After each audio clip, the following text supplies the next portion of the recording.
Olá pessoal, eu sou Nara, gerente de pessoas, e vim aqui falar sobre uma competência que foi levantada pelo nosso CEO na nossa última reunião e também já tinha sido trazida por ele, né, em outros momentos como sendo muito importante para o ano de 2020. E eu acho que talvez nesse momento a gente vê que é mais importante ainda do que a gente imaginava. Essa competência é a resiliência. O que é resiliência? Resiliência é a capacidade de passar por estresse, por problemas, por dificuldades, aprender com essas dificuldades, superá-las e nos desenvolver enquanto profissionais, enquanto pessoas. Isso é a resiliência. É fácil ou é difícil? É muito difícil a gente conseguir desenvolvê-la plenamente, mas é extremamente possível. Eu ouvi uma vez do meu marido citando um filme que eu nunca assisti, do Rocky Balboa, que o que importa não é o quanto a gente consegue bater, mas o quanto a gente aguenta apanhar. Seria uma boa metáfora para dizer o que é a resiliência. E por que ela é importante de ser desenvolvida no mundo do trabalho? Porque a gente vive num contexto de extrema insegurança. Para a gente conseguir dominar essa insegurança, esse estresse, a gente precisa desenvolver a resiliência.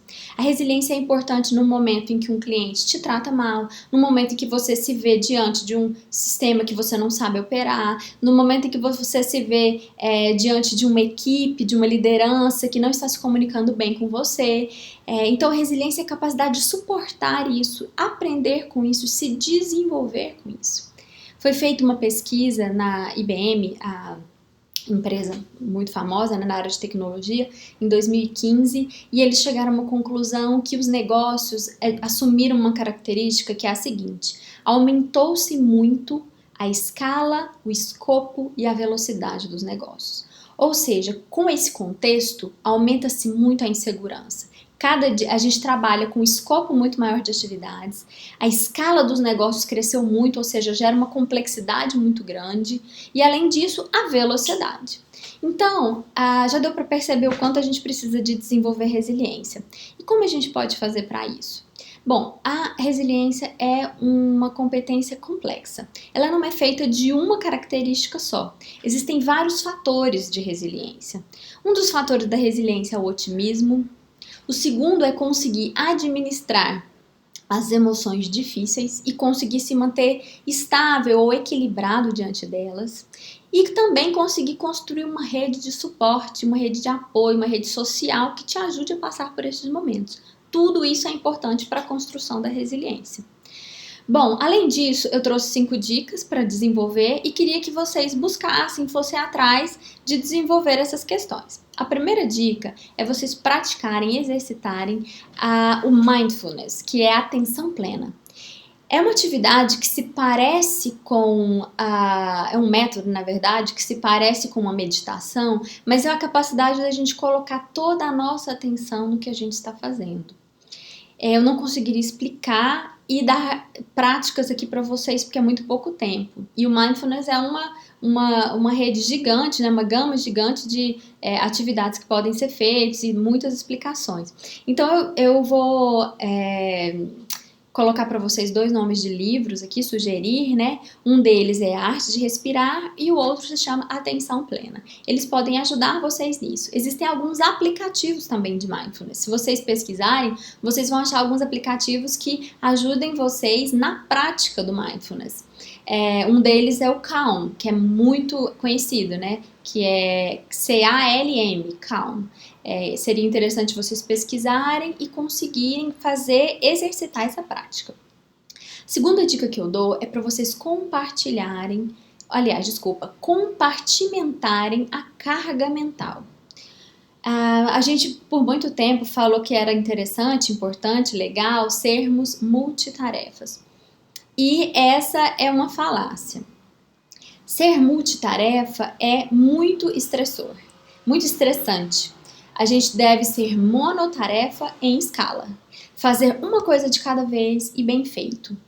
E isso hoje em dia é um desafio, porque ao mesmo tempo que eu estou fazendo um atendimento, tem uma pessoa me esperando, tem o WhatsApp tá tocando, o telefone tá tocando, eu estou respondendo e-mail, e isso estresse sobrecarrega a nossa mente.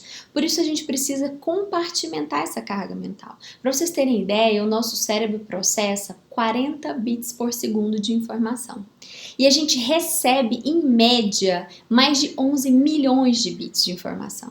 Ou seja, é muita informação para pouco processamento. Apesar do cérebro ser uma máquina maravilhosa, a gente precisa ajudá-lo, compartimentando essas informações, fazendo uma coisa de cada vez. Bom, uma outra dica que eu dou é você conseguir executar pausas sadias ao longo da sua jornada. A gente não consegue trabalhar com foco total mais do que 120 minutos. Seria entre 90 e 120 minutos. Deu esse tempo, faça uma pausa, que seja de 10 minutos para tomar um café, para conversar com alguém e volta a trabalhar. Essa pausa vai te ajudar a equilibrar, a limpar essa energia e voltar com todo o foco para a atividade que você estava fazendo.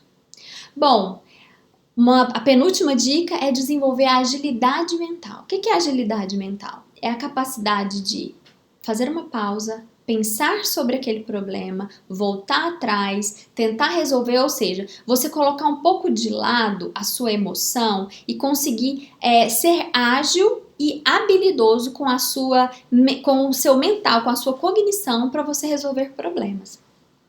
É difícil muitas vezes a gente fazer isso, mas é importante que se desenvolva a inteligência emocional para isso, né, que é o controle do nosso comportamento, das nossas emoções. E é interessante que vocês tentem praticar isso com o tempo. Para, relaxa, deixa a emoção de lado, pensa melhor sobre o que vocês estão fazendo para vocês buscarem soluções. Por fim, uma última dica é que vocês pratiquem a compaixão. A autocompaixão e a compaixão com os que estão ao seu lado. Quando a gente tem compaixão com a gente, com o outro, a gente consegue construir um sistema muito mais sadio, de muito mais apoio, uma rede de apoio muito mais sadia. Então, isso é extremamente importante que vocês façam no dia a dia. Ninguém sabe tudo, as pessoas erram, as pessoas passam por dificuldades, mas a gente consegue entender o lado delas, a gente consegue entender e também entender o nosso lado, que a gente não é perfeito, que a gente precisa de um tempo. Bom, essas são as dicas que eu vim trazer para vocês e queria ainda colocar aqui um filme e uma série que talvez possa ajudar vocês a ter modelos de resiliência. As indicações são, um deles é um clássico, se chama Em Busca da Felicidade. Will Smith é o ator principal e ele representa uma pessoa que passa por diversos problemas durante a vida e ele consegue superá-los, administrar as emoções, o estresse e se desenvolver enquanto ser humano. Por fim, tem uma série que é até nova no Netflix que se chama Annie com E. É uma série até meio infantil que representa uma menina que é órfã, foi adotada quando criança e teve que passar por diversas dificuldades e ela encara essas dificuldades de uma forma muito interessante, conseguindo ser resiliente e também se desenvolver e desenvolver uma rede de apoio em volta dela. Então, gente, o que eu desejo é que a gente consiga buscar todas essas dicas, né, essas dicas que eu passei para vocês, para que vocês consigam desenvolver a resiliência.